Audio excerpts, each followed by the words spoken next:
আজ অনেকটা সময় হয়ে গেছে তোমার সাথে আমার কোনো যোগাযোগ নেই। ভালো আছো তো তুমি আমায় ছেড়ে? আজও আমি তোমার ফটোগুলো ডিলিট করতে পারিনি।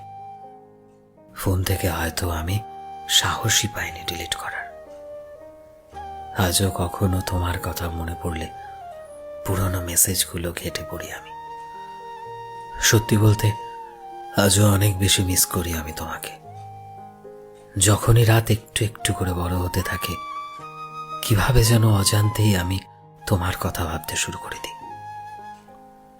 আমি জানি আমাদের আর দেখা হবে না, আমাদের আর কথাও হবে না, কিন্তু কোথাও না কোথাও আজও চাই তুমি ফিরে এসো। আর যদি নাই বা আসো, তবুও আমি চাই তুমি যেখানেই আছো, যার সাথেই আছো, ভালো থেকো, ভালো থেকো সব সময়।